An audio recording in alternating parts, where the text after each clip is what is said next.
Olá, se você ainda não me conhece, eu sou o pastor Alberto Rodrigues e estou aqui com mais um vídeo.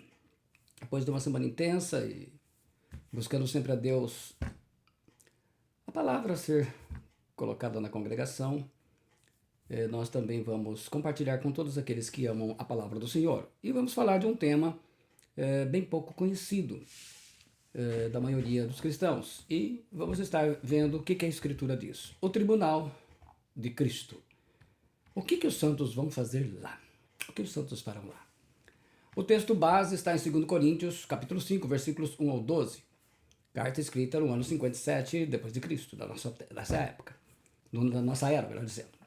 E diz assim o texto: porque sabemos que se a nossa casa terrestre desse tabernáculo se desfizer, temos de Deus um edifício, uma casa não feita por mãos, eterna nos céus. E por isso também gememos, desejando ser revestidos da nossa habitação, que é do céu. Ele fala do corpo terrestre, né, o nosso corpo físico aqui, o corpo espiritual. Se todavia, estando vestidos, não formos achados nus. Porque também nós, os que estamos nesse tabernáculo, gememos carregados, não porque queremos ser despidos, mas revestidos para que o mortal seja absorvido pela vida. Ora, quem para isto mesmo nos preparou foi Deus, o qual nos deu também o penhor do Espírito. Por isso estamos sempre de bom ânimo, sabendo que enquanto estamos no corpo, vivemos ausentes do Senhor, porquanto andamos por fé e não por vista. Mas temos confiança e desejamos antes deixar este corpo para habitar com o Senhor, porque muito desejamos também ser-lhes agradáveis, quer presentes, quer ausentes.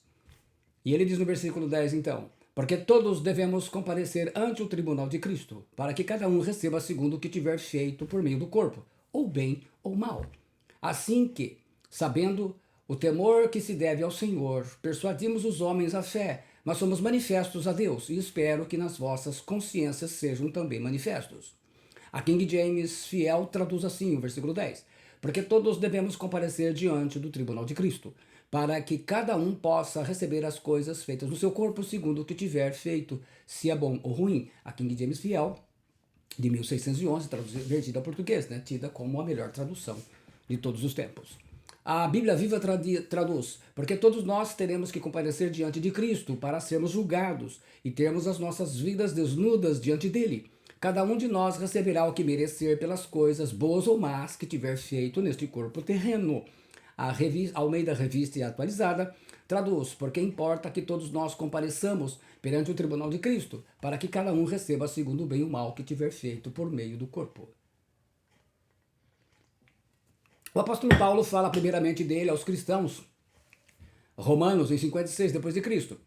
E ele diz assim em Romanos 14, 10 ao 13: mas tu, por que julgas o teu irmão? Ou tu também, por que desprezas teu irmão? Pois todos havemos de comparecer ante o tribunal de Cristo. Porque está escrito: como eu vivo, diz o Senhor, que todo joelho se dobrará a mim, e toda língua confessará a Deus. De maneira que cada um de nós dará conta de si mesmo a Deus. Assim, que não nos julguemos mais uns aos outros, antes seja o vosso propósito não por tropeço ou escândalo ao irmão. O apóstolo Paulo ele fala depois aos cristãos de Coríntios 57, né? Então ele fala do mesmo tema, que todos nós, os cristãos, vamos comparecer ante o tribunal de Cristo. E este é um tema que deveria interessar a todos. Embora não seja para condenação, mas vamos prestar contas. Então a gente pode separar 3 momentos da palavra profética assim. Ele escreveu em 1 Tessalonicenses, primeiro livro do Novo Testamento, no ano 50, o arrebatamento da igreja, descrito em 1 Tessalonicenses 4, do 13 ao 17. Depois, em 57, ele fala do tribunal de Cristo. E temos aí Romanos 14, 10 e 2 Coríntios 5, 10. E depois a ceia das bodas do Cordeiro, que o apóstolo João escreveu no Apocalipse, no capítulo 19, versículos 6 a 9, em 95. Então nós somos arrebatados, passamos diante do tribunal de Cristo e as bodas do Cordeiro. Mas hoje o tema é sobre o tribunal de Cristo. A palavra tribunal em grego, beima, significa assento oficial de um juízo, o lugar do julgamento de Cristo, tribunal, trono do juízo. Então, para nós facilitarmos o entendimento de todos, para que você possa entender bem o tema, porque a gente vai soltar uma porção de informações, é um caminhão de informações. e você possa ter edificação, eu vou dividir o tema em 7 perguntas. Primeira, o que será o tribunal de Cristo? Segundo, quem será o juiz do tribunal de Cristo? Terceiro, quem será julgado? Quarto, quem avaliará as nossas obras? Quinto, quais de nossas obras serão avaliadas? Sexto, como serão os galardões? 7, quais serão as coroas que poderemos receber? Então está aí para você ter as respostas. O que será o tribunal de Cristo? Nós acabamos de ler, se a gente pegar os 2 versículos que nos interessam aqui, 2 Coríntios 5,10 ele fala, porque todos devemos comparecer ante o tribunal de Cristo, para que cada um receba segundo o que tiver feito por meio do corpo, ou bem ou mal. Em Romanos 14,12, ele diz, de maneira que cada um de nós dará conta de si mesmo a Deus. Então, estamos vendo de uma maneira bastante geral que é o trono de Cristo para julgamento das obras que cada salvo realizou, feitas enquanto estava nesse corpo físico, mortal, aqui na terra, quer sejam boas, quer sejam más. E cada um receberá a recompensa que merecer. E assim a gente aprende o quê? Primeiro, há níveis de recompensa no céu pela vontade do Pai. Embora os cristãos, aqueles que nasceram de novo, sejam perdoados e jamais serão condenados ao inferno, todos os salvos estarão na presença de Cristo para receber vários níveis de recompensa pelo que fizeram durante toda a sua vida. Você vai poder comparar isso em Marcos 6,20, Lucas 19, 11, 27, 1 Coríntios 3, do 12 ao 15. O Tribunal de Cristo também tem uma terceira coisa. O Tribunal de Cristo incluirá uma avaliação dos motivos do coração de cada um. Por que fez e por que não fez. Em 1 Coríntios 4,5 nós lemos, está escrito, portanto, nada julgueis antes do tempo, até que venha o Senhor, o qual não somente trará à plena luz as coisas ocultas das trevas, mas também manifestará os desígnios dos corações, e então cada um receberá o seu louvor da parte de Deus. Quarto, o dom e o ministério de cada um, os frutos que deram o Senhor Jesus Cristo, isso vai aparecer. Quinto, bem ou mal. Esses termos gregos aqui, eles não dizem respeito ao bem moral ou ao mal moral. O pecado foi tratado na cruz por Cristo. Mal quer dizer se o cristão viveu a vida inteira para os bens terrenos e seus prazeres e que ficam aqui na terra após sua morte. Então, mal por estar aqui. Foi o que Jesus disse para toda a igreja de Laodiceia. Embora fosse uma igreja mais rica daquele tempo, ninguém estava salvo. E Jesus então diz assim, está escrito em Apocalipse 3,17. Como dizes, rico sou e estou enriquecido e de nada tenho falta, e não sabes que és um desgraçado e miserável, pobre, cego e nu. Bem significa que o cristão investiu a sua vida em acumular riquezas no céu, onde terá um peso eterno para a glória de Deus. Foi o que Jesus disse para a igreja de Esmirna, uma igreja pequena e pobre. Apocalipse 2, versículo 9a. Conheço as tuas obras e tribulação e pobreza, mas tu és rico. Que coisa linda. Quer dizer, a igreja rica era pobre e desgraçada, a igreja pobre era rica. E assim nós estamos começando a compreender. Sexto, eu e você vamos comparecer diante do tribunal de Cristo para fazer a nossa prestação de contas. E não tem como adiar. Segunda pergunta, quem será o juiz? A resposta será o Senhor Jesus Cristo. Em Romanos 10, 14 e 10 ele fala, pois todos havemos de comparecer ante o tribunal de Cristo. E em 2 Coríntios 5,10 ele diz, porque todos devemos comparecer ante o tribunal de Cristo, é de Cristo. Em João 5, 22 o Senhor Jesus diz, e também o Pai ninguém julga, mas deu ao Filho todo o juízo. Terceira pergunta, quem será julgado? Todos os salvos em Cristo. Porque como a igreja, que é o corpo de Cristo, que são os santos do Antigo Testamento, somados aos santos do Novo Testamento, até a volta de Jesus, os santos do Antigo não podiam alcançar a promessa da igreja de Cristo sem os santos do Novo Testamento, conforme Hebreus 11, 39 e 40 explica muito bem o autor sagrado. Ora, todos esses que obtiveram bom testemunho por sua fé, não obtiveram, contudo, a concretização da promessa. Por haver Deus provido coisa superior a nosso respeito, para que eles, sem nós, não fossem aperfeiçoados. Todos os santos do Antigo Testamento tinham promessa e morreram sem ver cumprida a promessa, estar na igreja de Cristo, a qual o autor de Hebreus vai descrever para as igrejas no capítulo 12, 23, a Universal Assembleia e Igreja dos Primogênitos, que estão escritos nos céus, e a Deus, o juiz de todos, e aos espíritos dos justos aperfeiçoados. Cada cristão que teve o novo nascimento, ou seja, que nasceu de Deus, que foi gerado em Cristo, e que a Bíblia diz em Cristo, todos eles, todos nós compareceremos lá. Quarto, quem vai avaliar as nossas obras? Quem vai avaliar as nossas obras? Até gostei dessas. Quem vai avaliar as nossas obras? Aí eis a questão que eu creio que é muito. Em tudo disso, nós temos que estar atentos e prestar muita atenção, porque de fato, cada resposta vai nos ajudar ainda mais na compreensão do tema. Mas aí, quem vai? A resposta, o Espírito Santo, conforme está em Apocalipse 14, 22. E ouvi uma voz do céu que me dizia, escreve, bem-aventurados os mortos que desde agora morrem no Senhor. Sim, diz o Espírito, para que descansem dos seus trabalhos, e as suas obras os seguem. Então, o apóstolo João está aqui mostrando que a resposta para aquilo que a gente diz, eu falei 22, mas na verdade não é 22, é 13. Apocalipse 14, 13.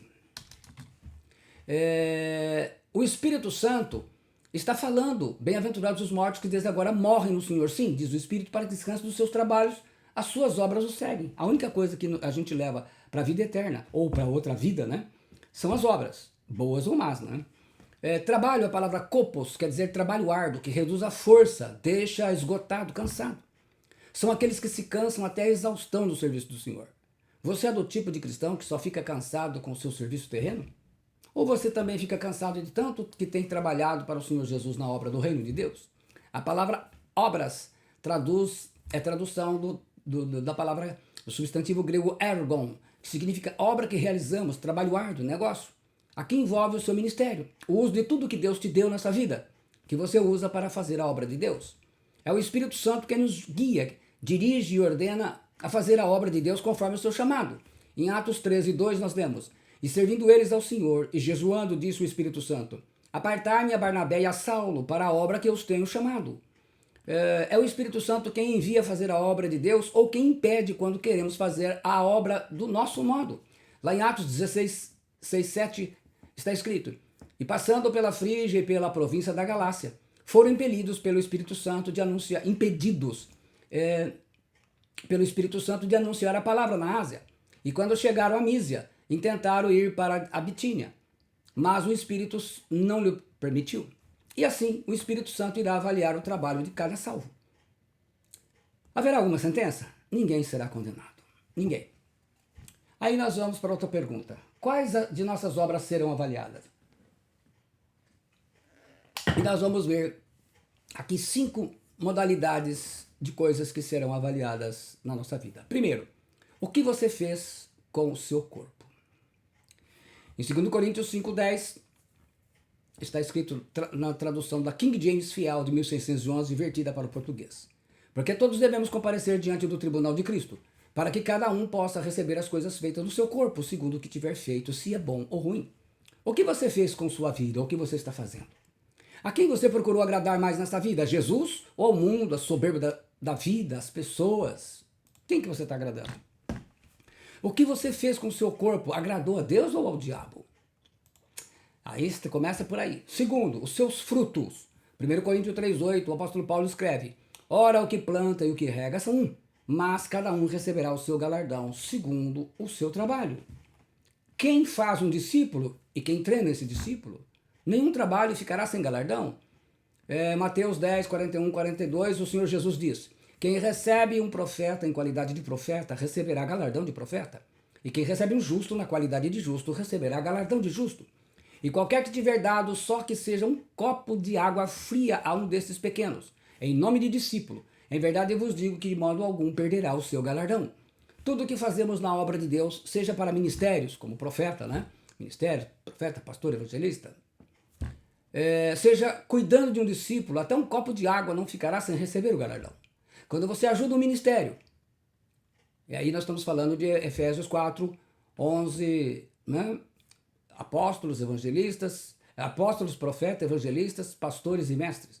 Você vai participar do galardão que ele receber de Jesus. O ministério recebe, mas você vai ser participante porque você o ajudou. Quando você cuida de um discípulo que tem mais dificuldades em aprender e a viver dentro do reino de Deus, que Jesus chama desses pequenos em nome de discípulo, você terá seu galardão.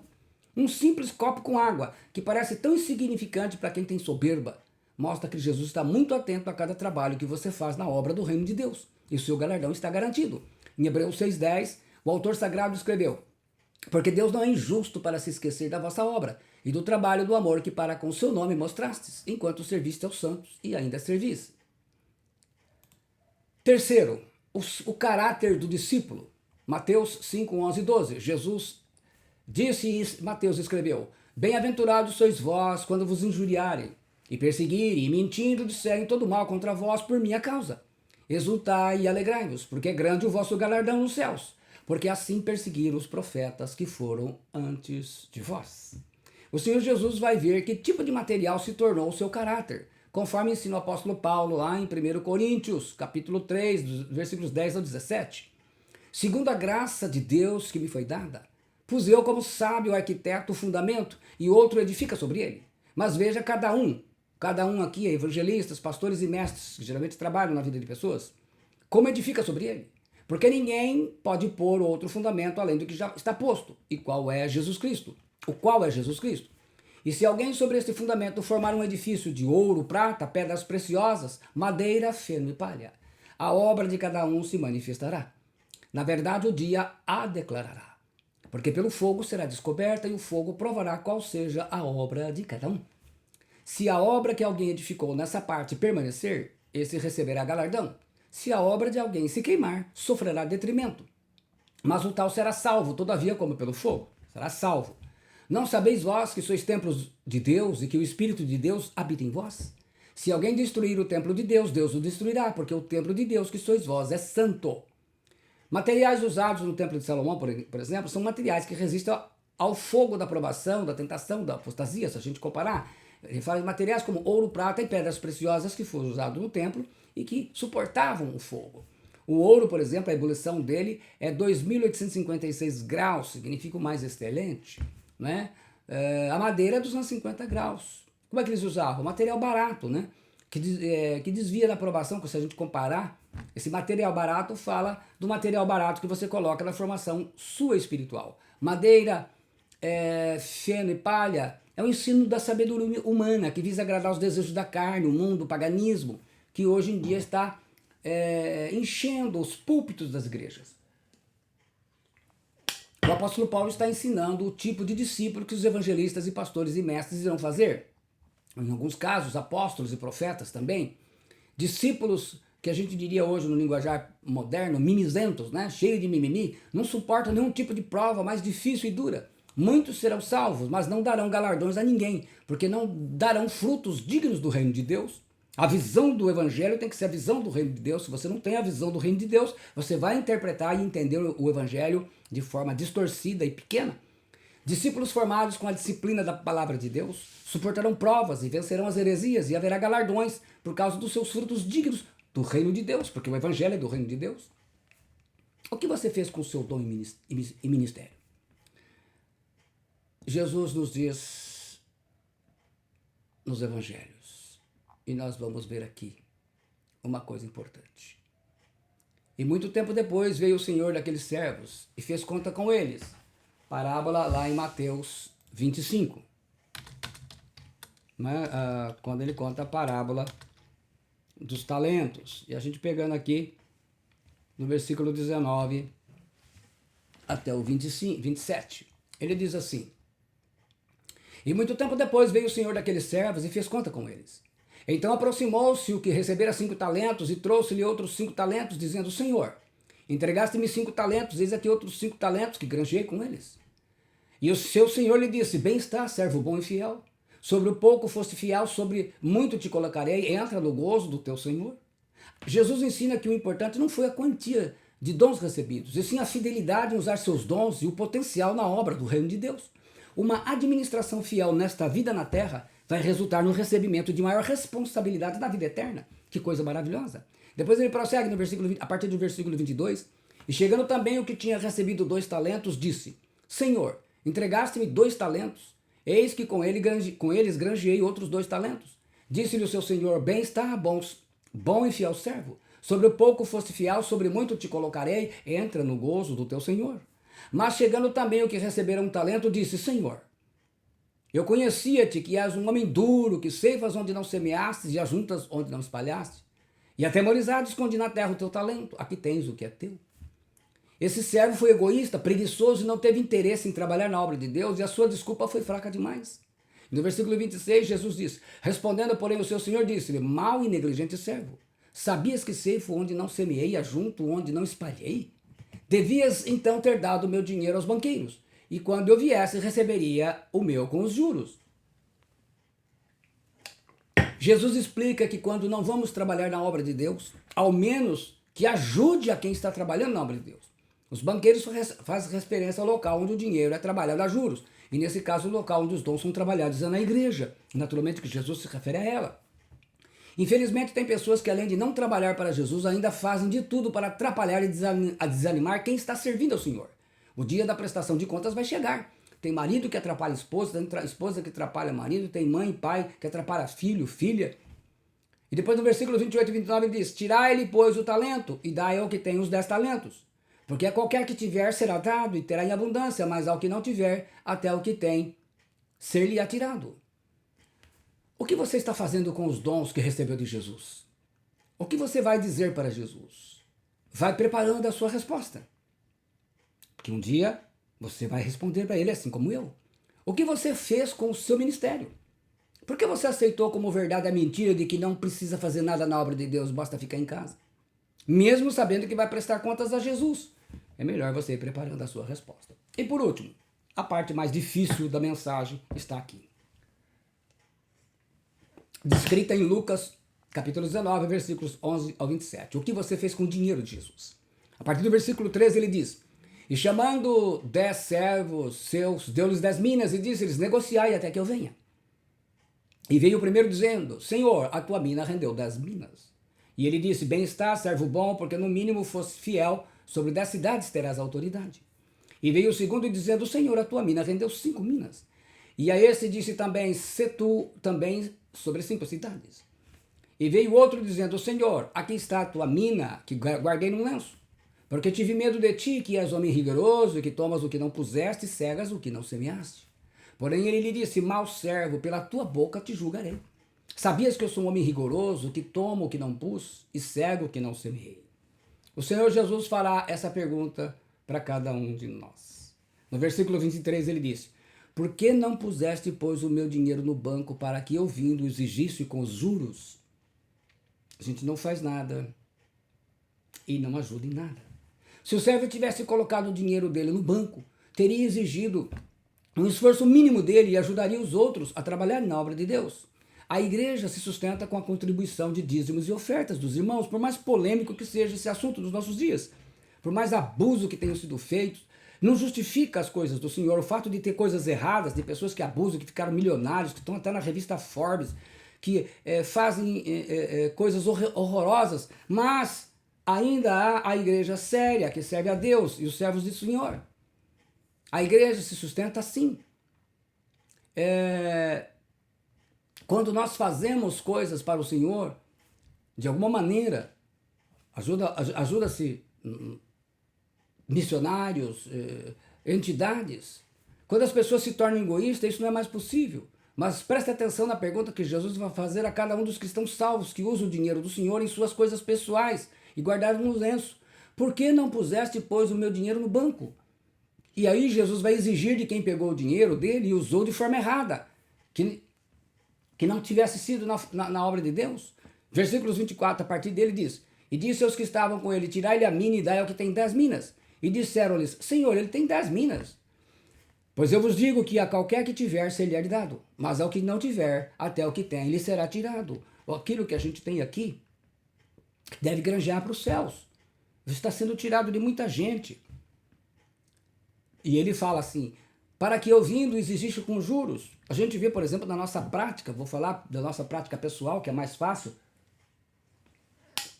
Mas nós temos uma congregação pequena, que tem uma arrecadação pequena e nós procuramos trabalhar com tudo. Por exemplo, nós temos van. O transporte de graça para os irmãos que não têm condução é de graça. Nós damos bíblias. Por incrível que pareça, nós damos Bíblias a todos os membros da congregação. Cada um, à medida que vai sendo batizado, vai se firmando, ganha a Bíblia. Nós fazemos treinamento com todas as equipes, todo o material didático, quando é impresso, como nós fizemos hoje à noite, é um treinamento com duas equipes, a equipe de limpeza e a equipe de distribuição da ceia do Senhor. De manhã cedo nós fizemos um treinamento com o Ministério de Intercessão. Todo o material impresso é distribuído gratuito, tudo tem um custo. A apostila de discipulado do Reino de Deus 3, que é a que nós estamos usando hoje, da formação de discípulos, uma média, como ela é colorida, encapada média, tem um custo de R$ 74,00. Ela é gratuita para os membros, para os discípulos. A escola bíblica das crianças e adolescentes, todo o material de ensino, as apostilas, inclusive porque não tem só crianças que são da igreja, tem crianças que os pais enviam para lá, às vezes os pais nem vão à igreja, mas todo o material das crianças é gratuito. A sala pastoral, aonde atendo civis e militares, todo o material de apoio para as pessoas que nós ajudamos, casais, é dado gratuitamente. A manutenção do salão, água, energia, internet, seguro, monitoramento, 24 horas, material de limpeza de uso geral. O evangelismo, nós demos, por exemplo, Bíblia no batalhão todo, alguns anos atrás, para cada policial militar. A família Marques, nós ajudamos financeiramente uma família de missionários de Bauru, que esteve aqui conosco, que está na África. Nós ajudamos todo mês, já há mais de 5 anos. Ajudamos a Casa Acolhedeira Peniel, que trabalha com químicos dependentes, todo mês também, desde a sua fundação. Ajudamos a Missão Portas Abertas, que ajudam cristãos espalhados, sofridos, né, e perseguidos pelo mundo inteiro. Ajudamos a entidade dos PMs de Cristo, que faz a evangelização de PMs, policiais militares. Os casamentos na igreja, que a maioria cobra toda a despesa, nós assumimos. Então, assim, toda a obra do Senhor, ela naturalmente tem um custo. E não deve depender de dinheiro de políticos, de dinheiro do mundo, somente dinheiro da própria congregação. Mas com certeza a obra do Senhor tem aqueles que entendem. Ninguém é obrigado a fazer nada que não queira e que não goste. Sexto, como serão os galardões? Em Apocalipse 22:12 nós lemos: E eis que cedo venho, e o meu galardão está comigo para dar a cada um segundo a sua obra. Jesus está avisando que vai voltar logo, e trazer o galardão de cada um, segundo a sua obra. A palavra galardão traduz a palavra grega mistos, que significa valor pago pelo trabalho, salário, pagamento pelo serviço, recompensa. Galardão significa uma recompensa por serviços relevantes que foram prestados. É uma espécie de prêmio, um salário. É uma distinção pela realização de algum trabalho. O galardão recebido pode ser representado por uma medalha, por exemplo, uma condecoração, uma homenagem, um prêmio em dinheiro, ou por outras atribuições que se distingam quem foi galardoado.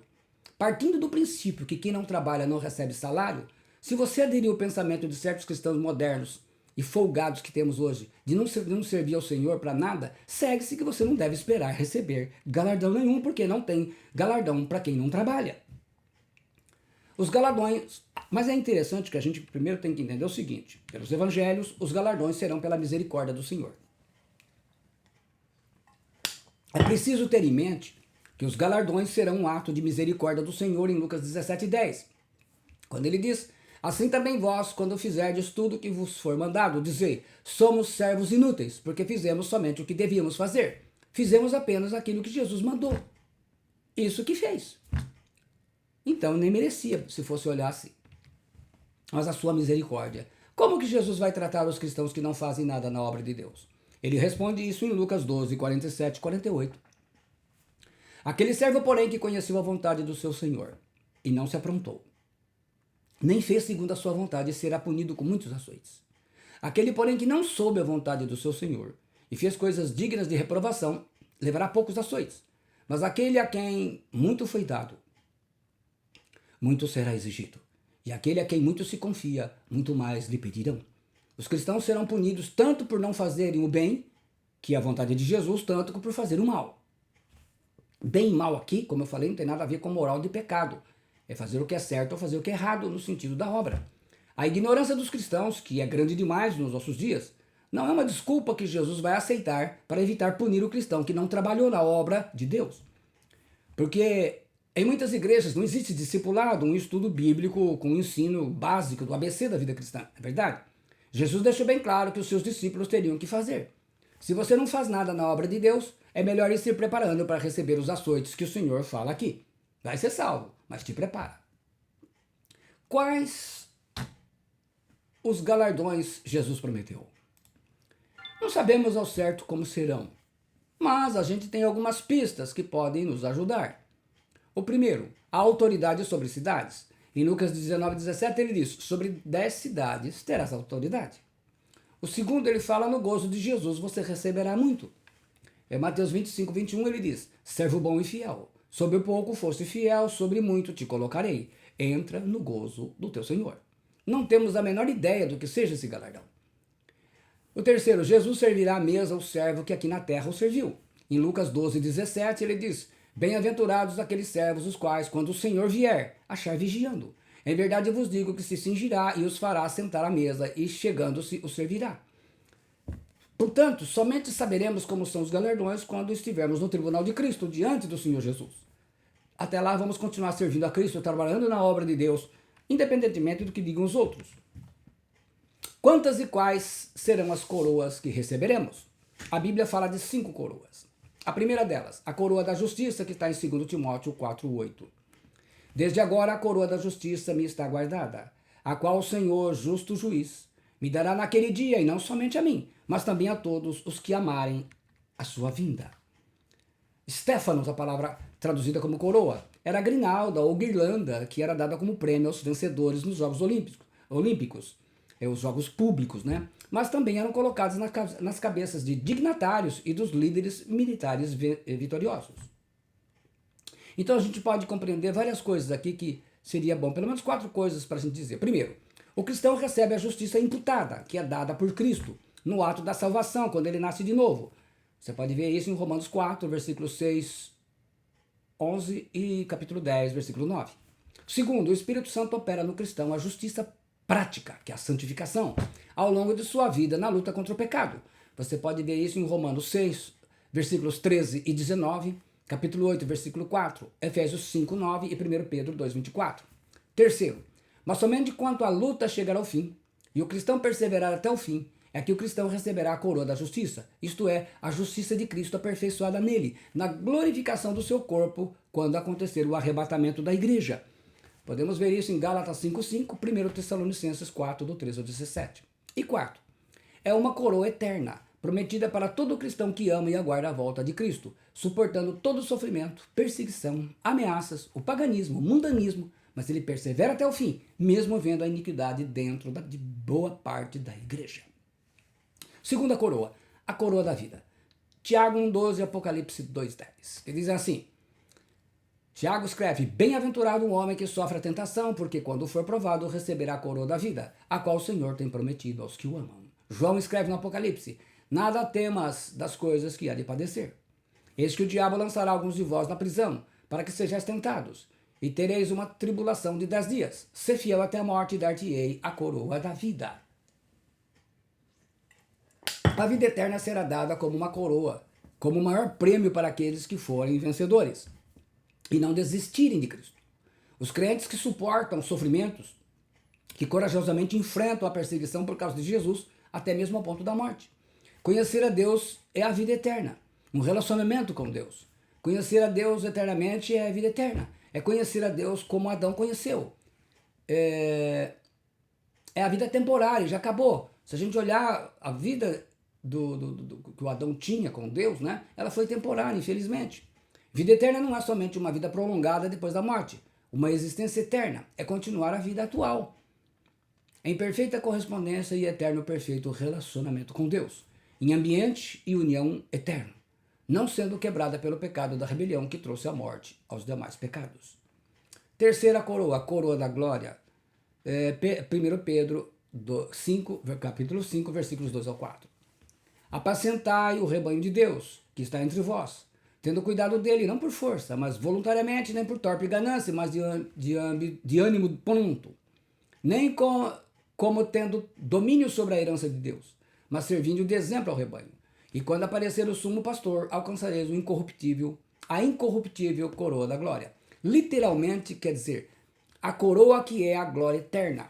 Para a vida nos novos céus, nós teremos um corpo glorificado, igual ao corpo de Jesus quando ressuscitou. Romanos 8, 29 e 30. Cada cristão, dependendo da sua lealdade e desenvolvimento espiritual, receberá graus diferentes da glória de Cristo. Compartilharemos da majestade, da glória, do poder, dos atributos e da natureza de Cristo, em maior ou menor glória.